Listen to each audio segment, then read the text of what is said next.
Welcome to another edition of the Committed 100 Ministry Group, where we are 100% committed to teaching the Bible to those who are 100% committed to learn. And of course, that title that you're looking at is completely wrong. I'm so sorry about that. Let me go ahead and change that right now. Of course, the proper title is right everywhere else except where it needs to be. But it's great to have everybody with me here today. So bear with me. I tell you, you go through these checks and balances, and then you go, wait a minute, what's this? Make sure I get this title right.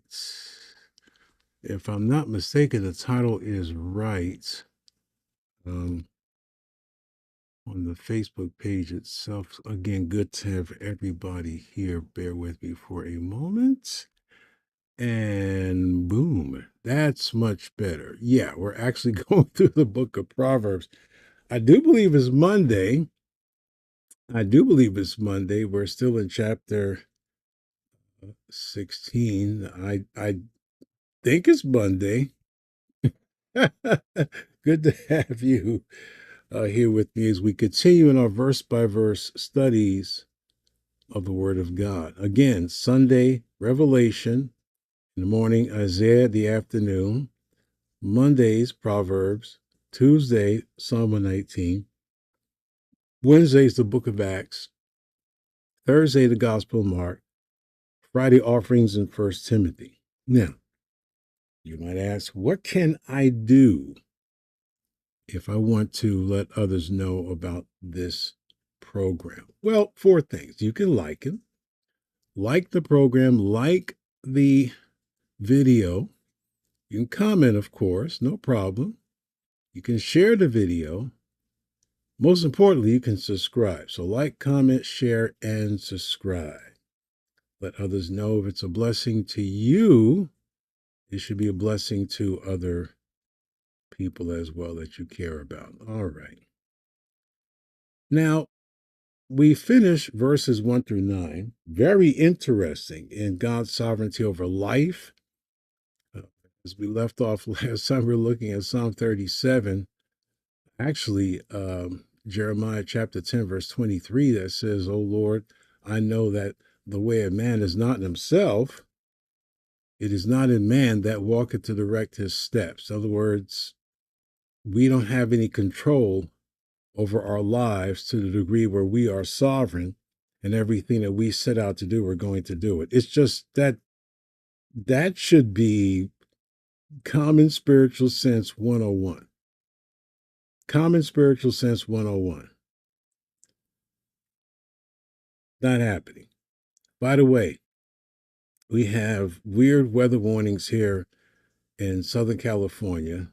Tabitha was telling me that we have tornado warnings, flash flood warnings, high wind warnings. It's rare, but it can happen. So in the prayerfully, hopefully unlikely event of a power outage, the program's over. So let me just be quiet and teach. Now, our next section here, and it's still connected to a degree to the issue of sovereignty. Verses 10 through 15 address the ruler of a righteous king. And this is a chapter that our politicians could learn greatly from if they truly had a desire to rule correctly, to rule right. And we're going to get into a little bit of depth about that. Now, keep in mind, we're talking about, and this is important, I want to make sure that we get a proper understanding. We don't have kings. We don't have a monarchy. This is a republic, not a democracy. Ours is a republic. Whenever we were taught as youngins, pledge allegiance to the flag of the United States of America and to the republic by which it stands, not the democracy, but the republic. So we don't have a monarchy. We don't have a king over everything. This is something we need to bear in mind. Does that mean we can't learn from that? No, we're gonna see that there is some things that our politicians should at least consider, at a minimum, in terms of their desire to rule. Uh, but keep in mind that we're talking again about righteous kings, kings relative to Israel more specifically. It's important for us to understand to some degree what the king was or who this king was and his rule. Number one, the king was the established ruler. Civil government was the rule of the magistrates, and the decisions of the statutory laws of that land were decided by the king. Now, again, and this is something very critical, there is really no comparison between the king and our own government or president, since the law of the land was under the rule of the men or the man on the throne. And in that, there is no Western comparison today. Obviously, there's not. We can't make a comparison between our rule of government, again, which is a republic, versus the, frankly, dictatorship of a king under Israel and other nations that were there at that particular time. So that's an important distinction to make. And I think sometimes we kind of forget that. We just say, well, king equals president. No, I made that mistake years ago, many years ago, and had to rethink that because we don't have kings. We don't have a sole ruler. We have representative government in the Congress and the Senate. We have the executive branch, which is the president, vice president, etc. And then we have the Supreme Court. And all those function in regards to our rule of law in this country, or should. So let's leave that alone there. So those who are in our own civil and state and federal and local governments, and the aforementioned branches of our government, could still look at these verses and learn something about their own individual responsibility to God first in being saved and getting saved, and then understanding that the position they hold is given to them by God. And because of that, true judgment that will help the people is God directed. If you really want to help the people, and if our leaders wanted to really help the people, and leaders in other alleged democracies and republics wanted to help the people, well, then they would go to God, and they would understand that their position is given to them by God for the express purpose of ruling with his wisdom. And again, let me just give you this footnote before we get to verse 10. Since the position of the ruler is given by God, then they are accountable to God as to how they function in an office. And that's true. In any society, though ours, again, being a republic, the people by vote determine who the leaders are per se. The fact is that God is sovereign over all, and his will is to bless or to blast the people who simply will or will not carry out his divine laws. Verse 10, a divine sentence is in the lips of the king. His mouth transgresseth not in judgment. Interesting. So the first thing about a righteous king that he understands it is that he is given, in a sense, a divine authority. Now, to go back to Sunday evening service and sermon, you really, really need to go back there after this program and listen to the previous Sunday's or yesterday's sermon in the afternoon from Isaiah, and listen to what's said about about Josiah. It's incredible. And it would play right into this passage right here. Believe me, it would. The first thing a righteous king understands is that he is given, in a sense, a divine authority. Now, this, of course, does not mean that his words are divine. That wouldn't be true. But that he stands as God's representative and is obligated to do God's bidding. Now, that's true. Whether he does it or not is another matter, of course. But the righteous king is careful that his judgments, listen very carefully, his judgments reflect God's righteousness. That was a righteous king. And when you looked at Hezekiah and Josiah and other kings that we've been studying in our verse by verse study of the Old Testament, you will see very clearly that those whom God chose, these men dedicated themselves to the Lord, and then whatever reforms needed to be made to get rid of idolatry and to establish God's rule among the people and among the priesthood and among the leadership was done because they recognized that they were given a divine authority by God and that he or they stand as God's representative and are obligated to do God's bidding. And one of the reasons why, if not the chief reason why, we have so much foolishness and corruption in all levels of our own government is that they do not see their role as God-given. Now, there is no question about that in our so-called government, at all levels of government, they don't see their role as God-given.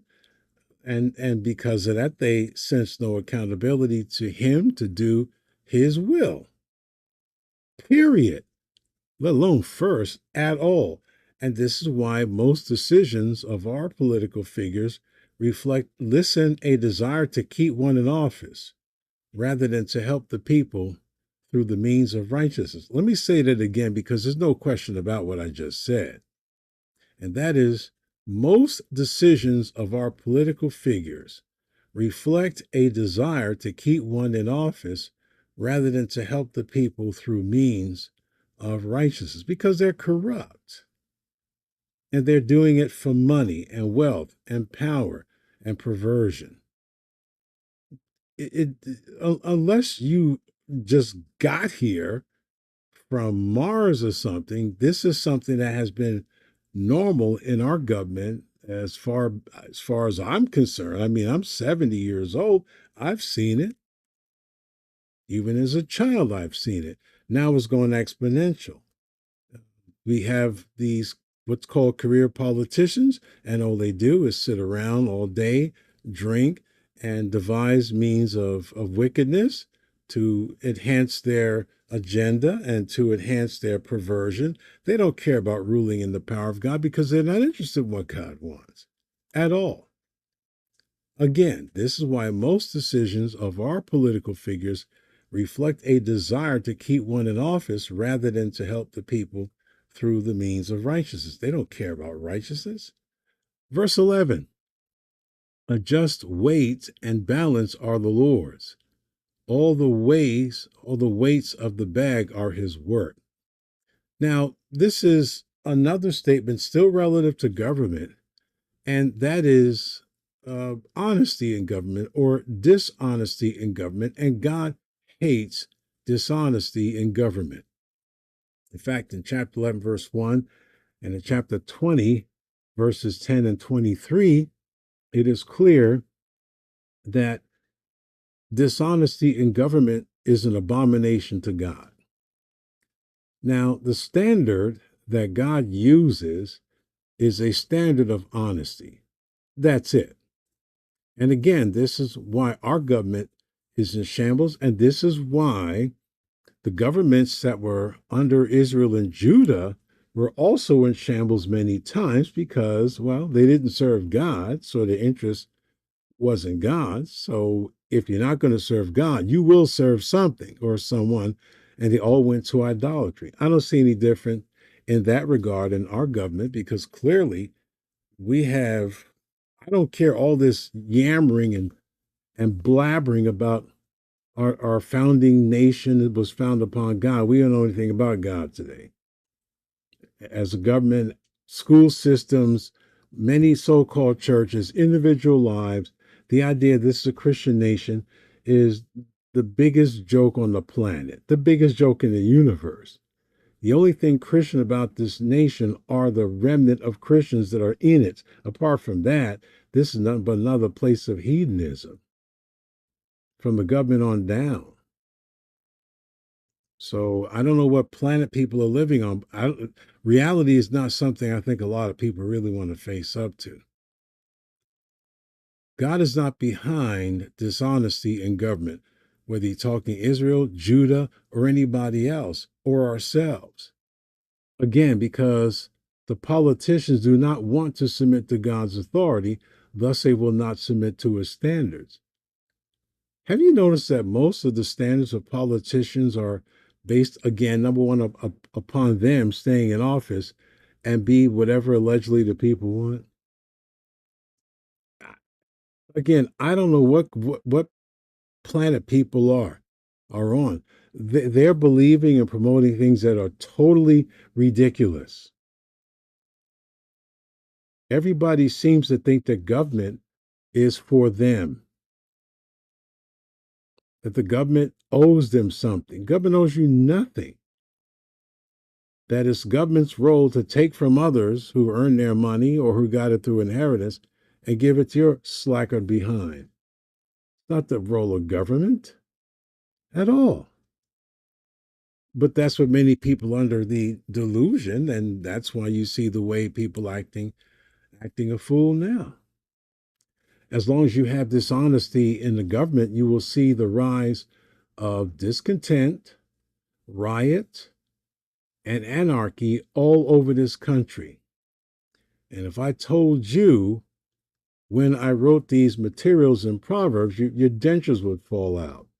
And yet here it is in perfect clarity and color, or black and white, whatever. And it's true now as it was when I wrote it. And it was true then as it was when Solomon wrote it. As long as you have dishonesty in the government, you will see the rise of discontent, riot, and anarchy all over this country. Is anyone going to doubt what I just said? Unless you just got here about 10 minutes ago. And that's 9 minutes too long. You probably can see it if you just got here. Verse 12. It is an abomination to kings who commit wickedness, for the throne is established by righteousness. Now, that would be clear, of course, of Judah and Jerusalem. Judah and Israel, no question about that. God gave them kings to rule in his stead. And many of them, they just went straight to idolatry and wickedness, and they did not follow the Lord or the examples of those who did. They just didn't do it. Over and over and over again. You really need to listen to yesterday's sermon afternoon in Isaiah. You're going to really see maybe something you haven't really seen, the depths of the constant growth of idolatry. It starts small, but it continues to grow. And it was all over Israel and Judah, all over. So my humble advice would be to go to that sermon that was preached yesterday afternoon. Yeah, Revelation's wonderful in the morning, but go to Isaiah and it will tie directly into this sermon. Right now, let me just remind you again, if you would, to like, comment, share, and subscribe to our channel. When people talk about the algorithm, look, I'm not into the algorithm dance. I just want you to like, comment, share, and subscribe, because if it's a blessing to you, hopefully it'll be a blessing to some of your friends and what have you. Let them know what we do every day live to help anyone who wants to grow. Now, again, it is an abomination to kings to commit wickedness, for the throne is established by righteousness, which is pretty self-explanatory. The throne and the person on it is established by God's righteous decree. It is to be the place of dispensing God's authority. And when a person or the persons on the throne do wickedly to the people, they become an abomination.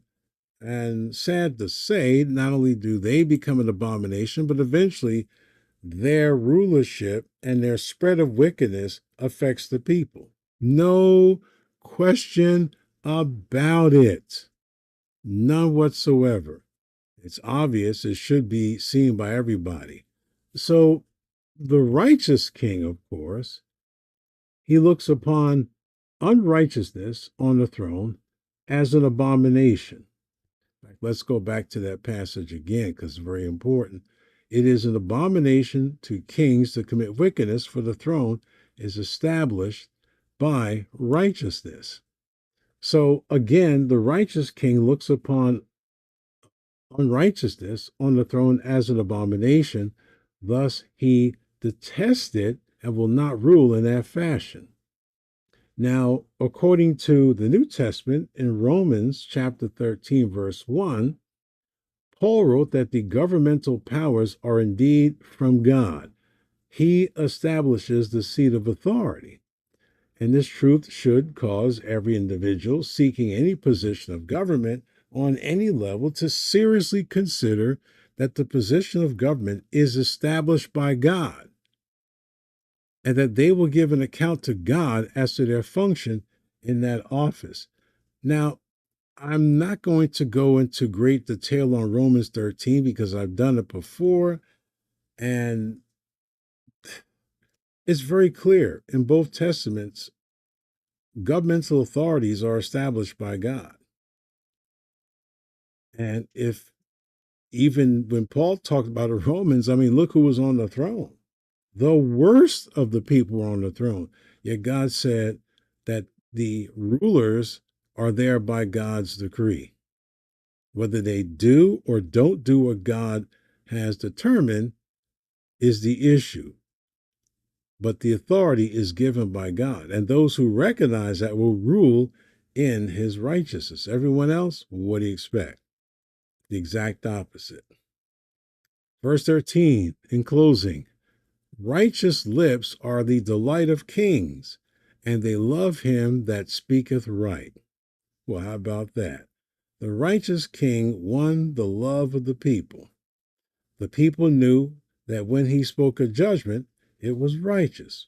Wouldn't it be, but it's not going to be, of course, wouldn't it be a wonderful thing that, well, I shouldn't even imagine that because we're not in a circumstance in this country where we can even make any comparison whatsoever. We don't have kings, as I said at the beginning. And when you have hundreds of people in governmental positions, hundreds of them, from mayors, city council, whatever, all the way up to the president, no way on this planet that all these people are going to suddenly overnight agree that they need to rule in the stead and power of God. That's not going to happen. And you can say, well, you don't believe God. It's got nothing to do with believing God. It's understanding the nature of man. And there's no way it's going to happen. So you can pray about it and speak evil of me and say, I don't believe God nonsense all you want. That's not the point. The point is, we never had a government where we had a singular titular leader who makes all the decisions in this country. We never had a king. And our government, our republic, not a democracy, our republic, we cannot have a king at all. We do have a president, but we got vice presidents, we have senators, congressmen and women, etc. We have local officials who rule, etc. All right, that's it for today. We actually survived. It's raining out there, but nothing gnarly at this point. Remember to like, comment, share, and subscribe, especially that last one. But all of them, really. That last one, hit that subscribe button so that way everything that we post on our site, our YouTube page. We already passed 500. We have 500 teachings up here for myself and others. 500 videos. That's a lot of videos. You got a lot to learn from. Our daily radio program and on and on. Just click and like and subscribe. Click, like, comment, share, subscribe. Very simple. God willing, tomorrow we're going to get back into our verse by verse study of the 119th Psalm. So be sure to, be with us next time as we continue teaching the Word of God. Again, thank you very much for the privilege of you being here with me as we go through the Bible. May God bless and keep you, of course, is my prayer.